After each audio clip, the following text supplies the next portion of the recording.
धर्मेंद्र प्रधान यांना कोणतं सोनं चिकटलंय? सरकार शिक्षण मंत्र्यांचा राजीनामा का घेत नाही? आदित्य ठाकरे यांचा संतप्त सवाल.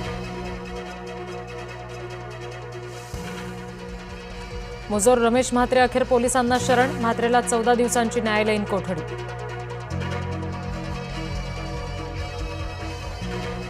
पावसाळी अधिवेशनापूर्वीच वादळ. फुटीर टीएमसी खासदारांच्या मुद्द्यावरून विरोधकांचं वॉकआउट.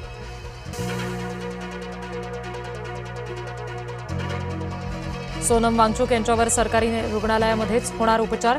न्यायालयानं वांगचुक यांच्या पत्नीची याचिका फेटाळली. नाथाभाऊंच्या अमृत महोत्सवाचं निमंत्रण घेऊन पीए थेट महाजनांच्या दारी. 30 वर्षांचं वैर मिटणार का? अवघ्या महाराष्ट्राचं लक्ष.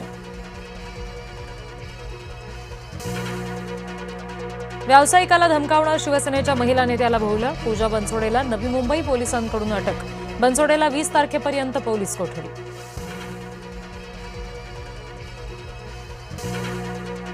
वसईमध्ये तोतया एफडीए अधिकाऱ्याचा धुमाकूळ. मिठाईवाल्यांना तब्बल 6 लाखांना लुटलं.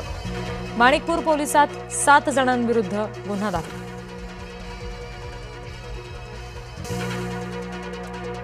दहा दिवसाच्या विश्रांतीनंतर रत्नागिरीमध्ये धुवाधार पाऊस. जगबुडी नदी इशारा पातळीवर. खेडकरांना सावध राहण्याच्या सूचना. दापोली भीतीच्या छायेत. सुतारवाडी डोंगराला 2 किलोमीटर लांब भेगा. जीव वाचवण्यासाठी ग्रामस्थांचं स्थलांतर. बदलापूर कर्जतकर प्रवाशांना मोठा दिलासा. 20 जुलैपासून धावणार 15 डब्यांची लोकल. लोकलची प्रवासी क्षमता 25% वाढणार. मुंबईच्या लोकलमध्ये पुन्हा एकदा हाणामारी. तरुण आणि तृतीयपंथी यांच्यात जोरदार राडा. हाणामारीचं कारण अस्पष्ट. प्रवाशांच्या सुरक्षेचा मुद्दा ऐरणीवर. चोरी करण्यापूर्वी देवाचं दर्शन. अकोल्याच्या वजेगाव मंदिरातील चांदीच्या पादुकांवर चोरट्याचा डल्ला. सीसीटीव्ही फुटेज समोर. जम्मू काश्मीरमध्ये मुसळधार पाऊस. सलाल धरणाचे दरवाजे उघडले. चिनाब नदीत विसर्ग. नागरिकांना सतर्कतेचा इशारा. जम्मू आणि काश्मीरमध्ये भूस्खलन. पूंछ जिल्ह्यामध्ये मोठ्या प्रमाणावर विध्वंस.